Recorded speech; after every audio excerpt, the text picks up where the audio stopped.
Patrick is getting ready with his Chardonnay. Ready. Welcome, everybody. Welcome, Dr. Patrick Tropiano. Welcome, Dr. Svante Berg.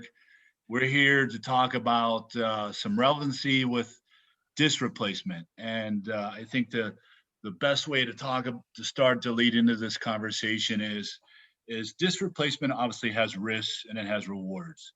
And I think just like getting the vaccine, it has a risk and reward. You know, with the first shot, most people are okay. Second shot, a lot of people have some serious problems. We know that the Janssen vaccine has been pulled because one woman died of a blood clot.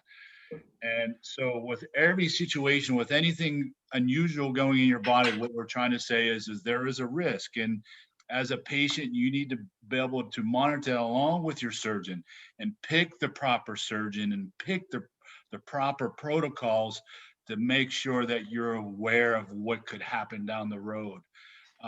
It's sad to see that the past couple of weeks we've seen some surgeries that are improperly done, and I think that's the big thing that we're also trying to emphasize. And no one of us in this group are sharing money. There's no types of things. We're all doing this out of the goodness of our heart. It's Friday evening in Europe. It's Friday afternoon here in the United States, and we're just trying to once again help patients so they can make clear decisions. And part of those clear decisions need to be conservative therapy and find out what works for you. I just ordered something that may be a gimmick, but it has good data. It's called NeuroMD, and I'm not promoting it because I don't know if it's going to work. But I just got it 2 days ago, and it seems like a hyped up stim type of thing. But you know, I'm trying to once again not save myself, but trying to push surgery down the road. And I think that every patient needs to be able to look at that. But once you do get to that step, you know when you get to that step, and you know when you need to have conversations with two of the best surgeons here in front of me. And the reason why I say that is because what we see and what they do and what they're contributing to really is what makes a difference. And we see so many, you know, surgeons in the group. They tell you this and they tell you that. They get your money, you go get surgery, and then you never hear from them again. And that's not proper. And that's why I love these gentlemen too so much, because they do fantastic work. So we just got a few questions we're going to kind of get through today. So we've obviously seen some recent issues, and I've talked about them. You know, we've seen a case of osteolysis once or two. We've seen some subsidence. And what do you think, Dr. Berg, is the common denominator with what you're seeing? I believe that there is not one common dominator. I think there are possible. The irritating thing is we don't exactly know, but one thing I'm pretty convinced of is that it's different reasons in different patients. All stiff implants used in the human body might result in either the bone getting stronger from the pressure of the implant, like your hands. When you work hard with your hands, you get tougher skin. But in some patients, it obviously the opposite happens, and that's extremely rare. I've had one of those, but just one. But was nothing wrong with the patients. Not the patient, nothing wrong what he did. But after 2 years, he lost bone close to his prosthesis, and so the two vertebrae came closer, and the mechanical features of was what was intended with the ESP implant wasn't no longer achieved. So he was prone for a posterior fusion to fix the spine in a good position. There's no need to take out the prosthesis. I've seen this with other prostheses too. You can see that it also with pedicle screws from fusions. But I think one thing that has to be ruled out is infection, because it's a possible reason. For this guy, it was ruled out. Osteoporosis due, for example, in a guy like him, due to loss of testosterone might be a reason. So I checked that. That was not the case, but I've run across a Canadian guy or whatever that was operated in another country, and he had that. And so there are several possible reasons. We know that Patrick will tell us about when discs deteriorate, they might herniate into the bone. So you have a weakening of the bone that not necessarily is obvious when you do the surgery. But this is in the number, it's about 0.1% or so, or 0.2%. So rare it is.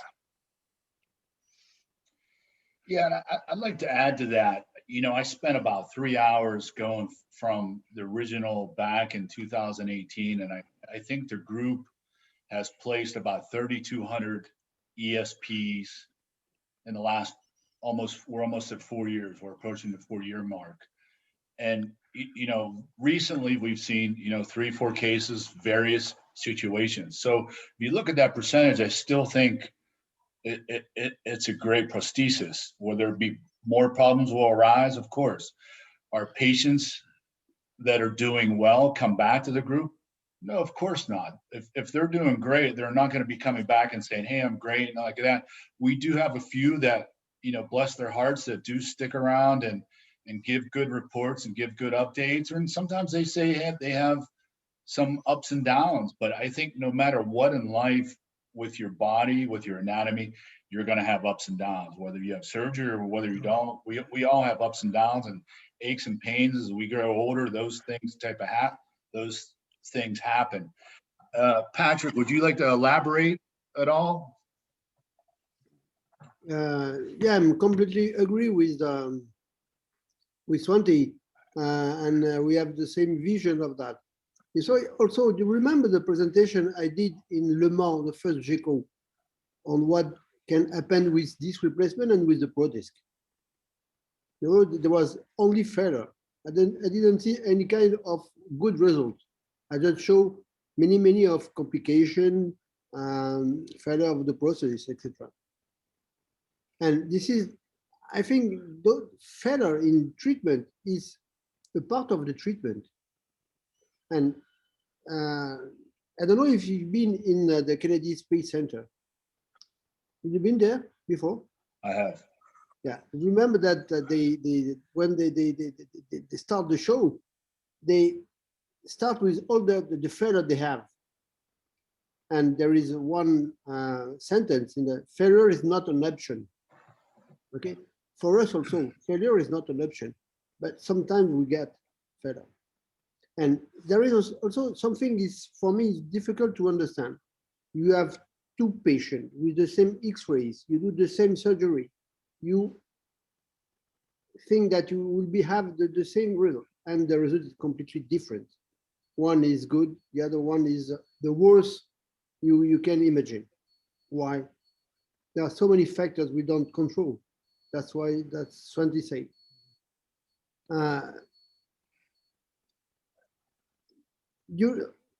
I don't know, there is quite 20,000 ESP in worldwide now. Yeah, I think so. Yeah. This is the number. And how many cases of failure do we have in percentage? Do you know? Less than 0. From my material, it's 1 for sure and 1 maybe, and that makes 0.02 or 0.2%. You can say 0.2%. 2 cases. Yeah, in about 1,000 cases, and that means 1,500 prostheses. Yeah, I didn't have any kind of the complication with like osteolysis in my experience, but I just start now. It's 5 years ago. Yep. Probably it's too short. I don't know. But some of the images we saw are less than 2 years. You know, I just want to understand what is there, and I think that the condition where the disc has been implanted is not the same that in normal usual case. What I say, this is probably the discopathy, the disc disease has a different aspect, different shape And we know that the inflammation of the disc produce many substances, biological substances that create the inflammation. And I don't know, probably there is a reaction when we prepare the disc, not with the processes. We spoke about allergy. How many people have been tested on titanium? How many people have been tested for polyurethane? Nobody have been tested. And you can test people on the titanium.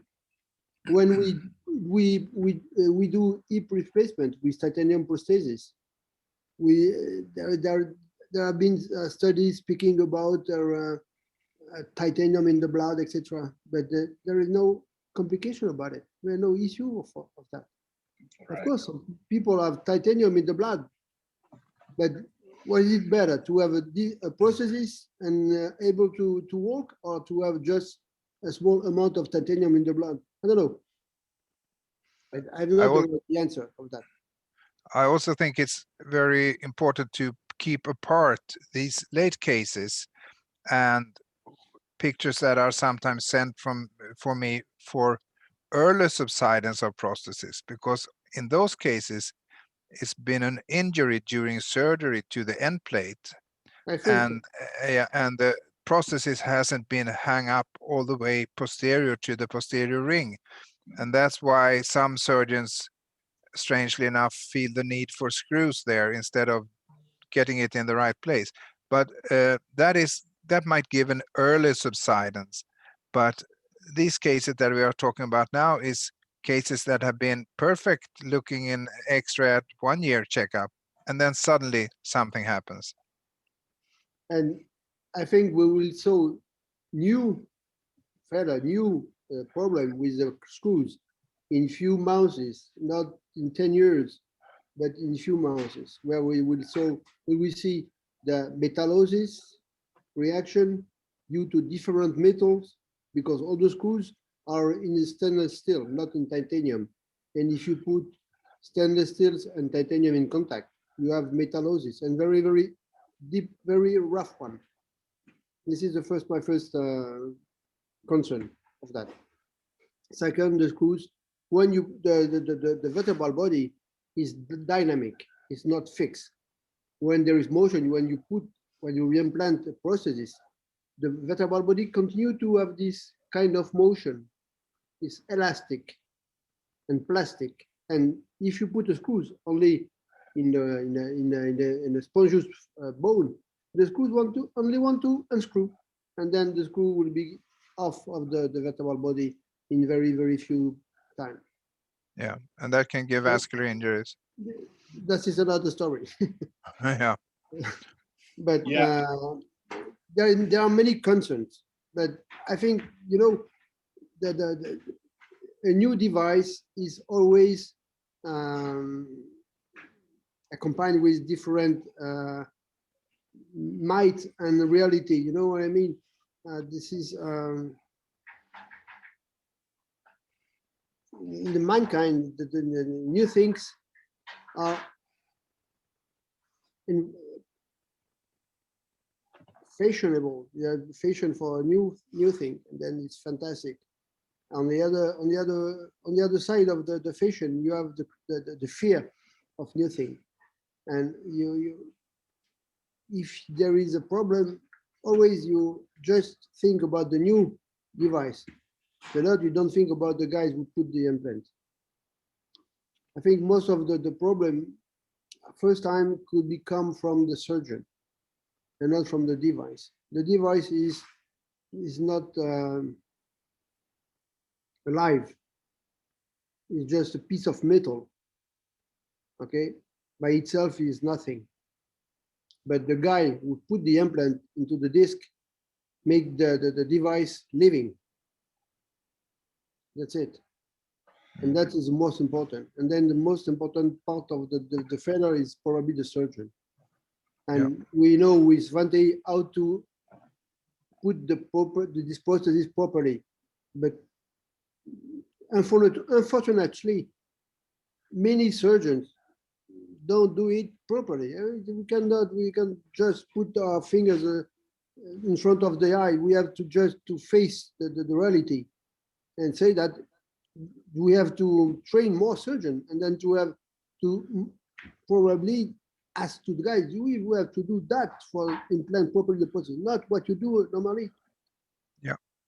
But this You is have to be the, you have to be very pedantic when you do this, because there is one optimal position of the prosthesis, and you're not done until it's there.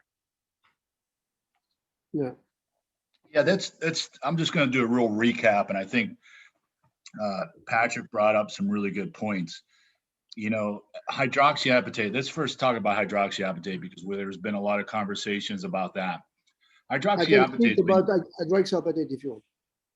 What's that? I can speak about hydroxyapatite if you want. Good. So I'm basically going to walk us into it. Is it's been used on implants in every part of the body.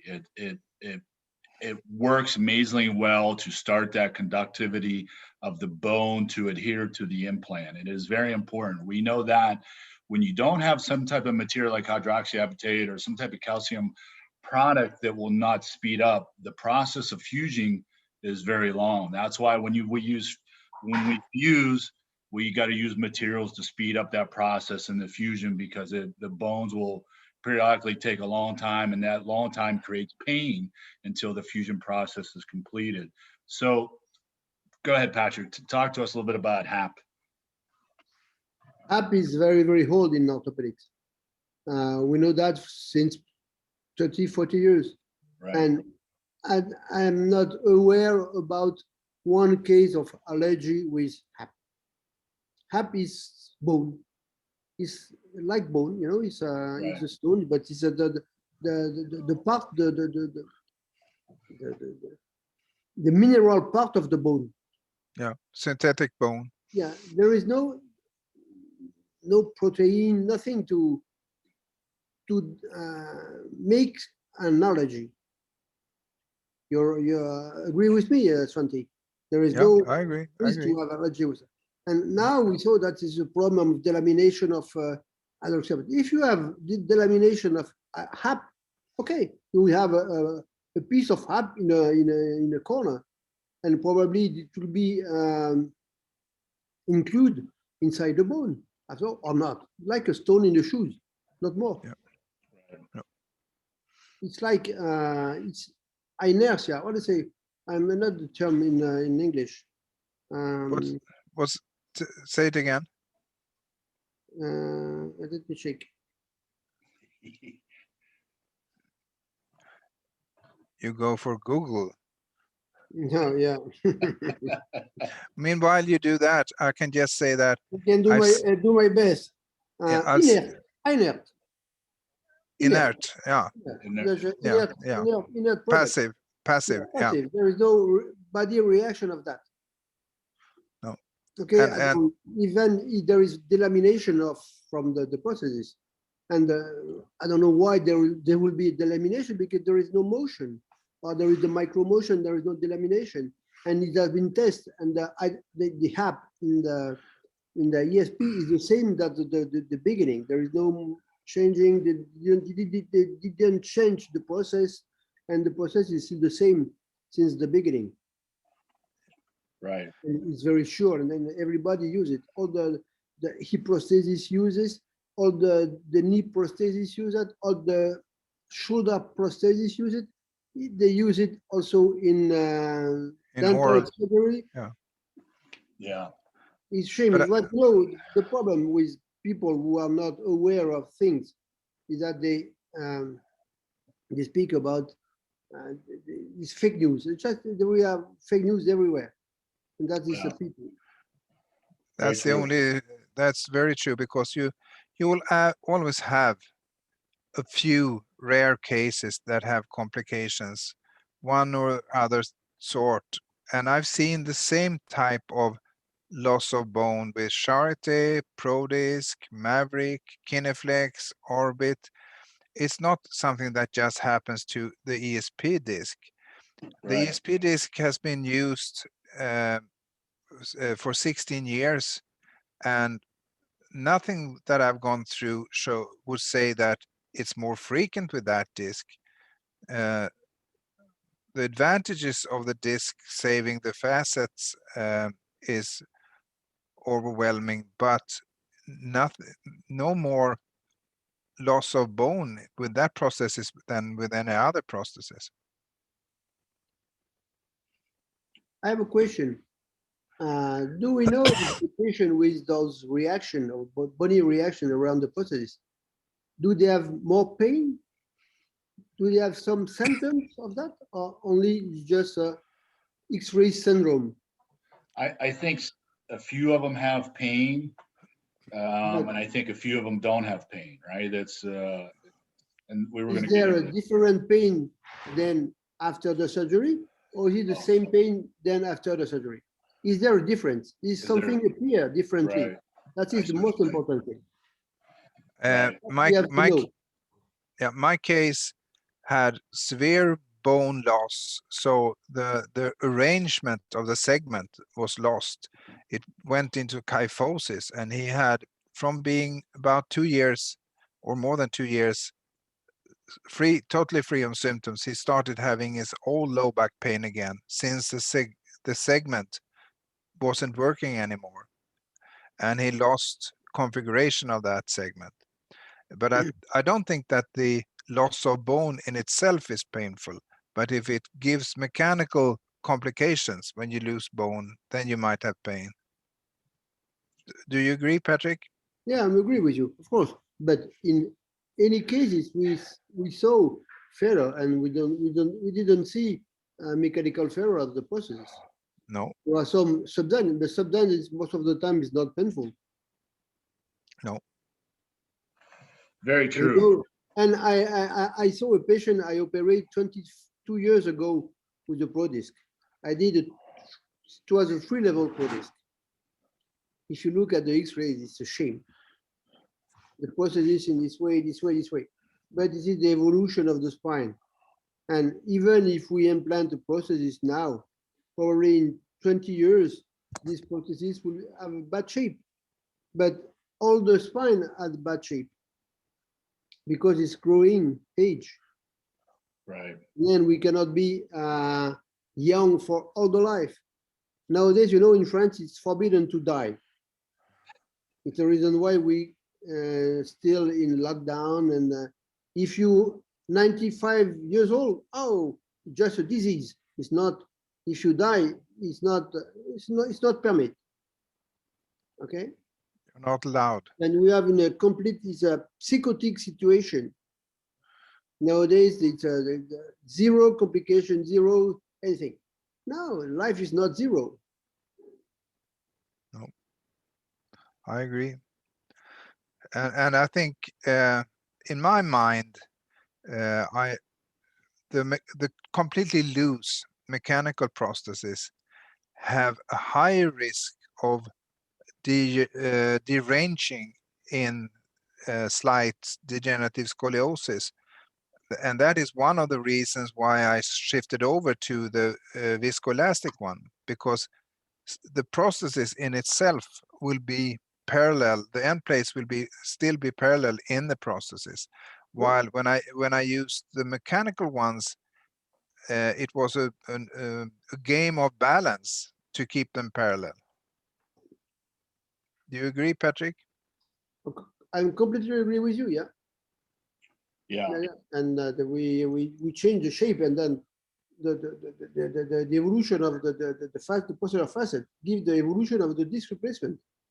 And most of the time with the scoliosis, we have asymmetrical osteoarthritis, and also this osteoarthritis give the shape of the new process of the prosthesis and the shape of the level. Right. So as we, just to kind of recap again, you may be great with the disc for 5 years, 10 years, 15, but as your spines be degrade and you're losing your lordosis and maybe you're becoming kyphosis. Please, Jamie, the spine loses shape, but the patient is not suffering. Right. Right. Okay? With growing age, you have more wrinkles, but your wrinkles are not painful. Painful, right. is the same. Yeah. Very good analogy as well. And then, let me think.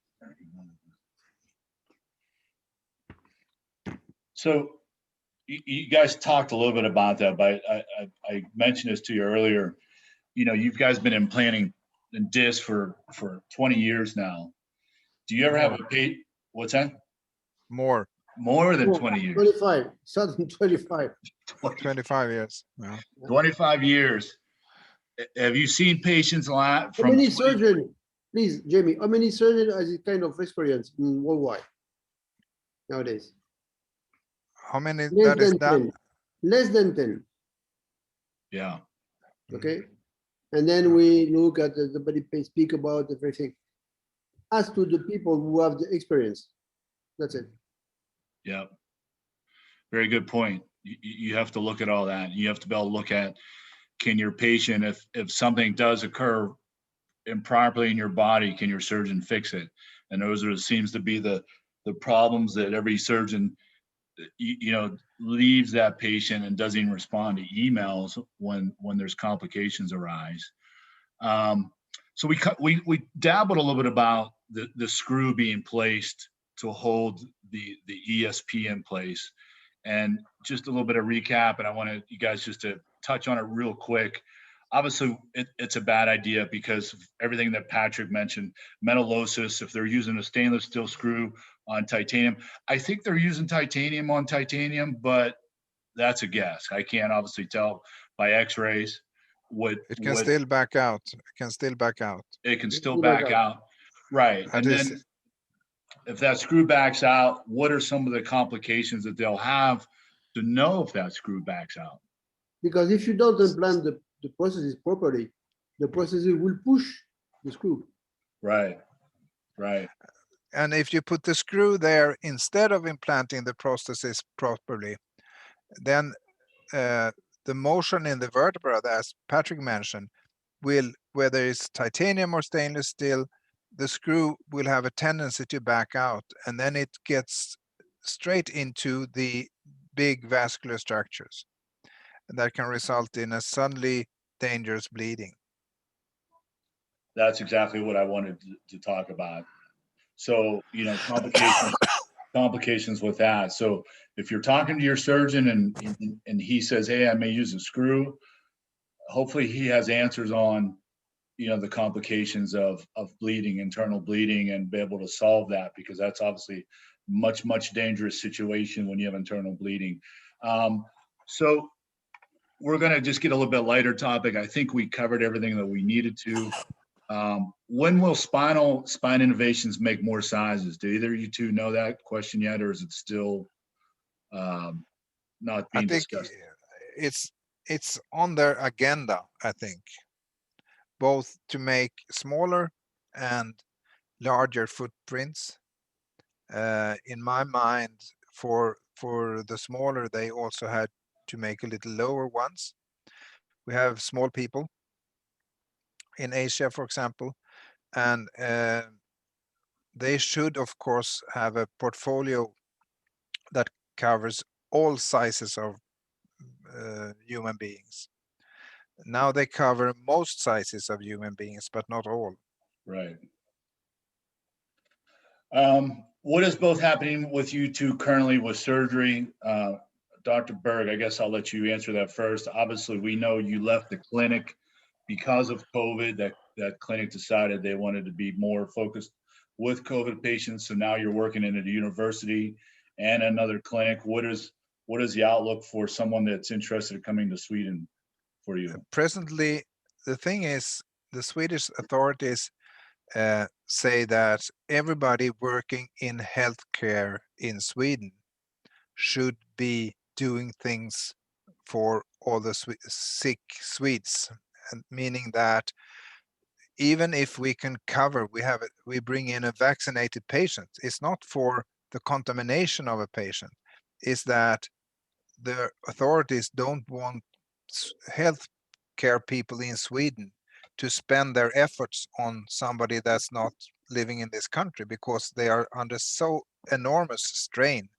and people are starting to leave their profession because they've been doing now this for 14 months, and they are just down on their flat tires. So that is the reason. Presently, I mean, out of contagious reasons, I could take an international patient that is vaccinated. Nobody would be scared of the contamination of that patient, but we are not allowed to use any of the too few health workers on non-Swedes presently. That will change, of course. I thought it would have changed until May, but now we have this third wave that probably I know it struck France, and I guess it struck the States as well. I don't know. Or you had an enormous second wave, so maybe you're stuck with that. But this will, everybody understands that this will change. The problem is that to be prophetic and say, when will it change? And that's different. But I've changed my mind. I have a lot of patients that I've contact with from abroad that wants to come, and I said, well, let's hope for April, May. And now I would say after our summer. So getting into fall probably is your Yeah. problem. Yeah. Okay. I'm sorry to say that, and that also that's bad, but that's how it is. Yeah, you have to be honest about the situation, and you always have been. And obviously, we have no control over COVID, and the vaccine obviously is helping immensely in the United States. And I don't know where the plan is with with all you folks, but we're supposed to have everybody vaccinated by summertime.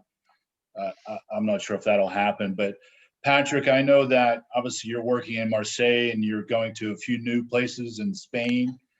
And what's the outlook in the future of a patient that wants to come to one of those locations? They can come in Marseille or they can come in Spain. Nowadays I'm in Madrid, and in Madrid the situation is quite normal. Everybody is wearing a mask. Okay, we have to do a PCR test just for coming in Spain, but so all the restaurants are open. The life is quite normal, and the problem with Spain now I think this disease is political disease only. At the 2 days ago, 1 month ago, the Spanish government said, okay, we are not so rich, we have to stop. And now everybody has to come back to work, and we have to open everything. And they open everything, and there are no more cases than in Paris. In Paris, there are more patient disease in Paris than in Madrid. Yeah. And the situation is completely normal. Okay, you wear a mask. Nowadays it will be probably the use to do that. And in Marseille, I have no problem for the moment because I have two foreign patients to operate, one in May, one in June, in South of June. The problem is French is bordello. You can come as you want. You have just to sign a paper, and you have just to do a PCR test. And I write a letter for each patient, and they can come with that, and then there is no problem for the moment. The difference is this, in Sweden, we never had a proper lockdown, which is very regretful, because we are sucking this candy full out still. Yeah, but at the time, you guys went a different direction, and you could have been right. You could have been accurate that herd mentality, getting that herd all properly done. Didn't work. It didn't work, right? But that was the idea. Yeah. That was the idea: is you get the herd, and then everybody will be good, and everybody will have it in their blood and antibodies and whatnot. So that's all I really have. Obviously, remember to subscribe to my channel. You're going to see more and more videos probably down the road. And there's a group of great videos out there with these two gentlemen, as well as many other surgeons that I've talked with. that all give good advice. But remember these things, get your test done, get yourself in proper shape. I would definitely say get vaccinated before, if you decide you want to go to one of these countries. And I'm sure Dr. Berg will say, listen, my patient is vaccinated. Here's the records, and that'll make his life a lot easier on getting you into the country, possibly in the fall. And I say that in big letters, possibly in the fall, because he doesn't know where it is. Obviously, Patrick has a much easier situation, and we will obviously keep an eye on everything and go from there. Dr. Berg, one last question. I know a lot of people, love Maria, your old. Yeah.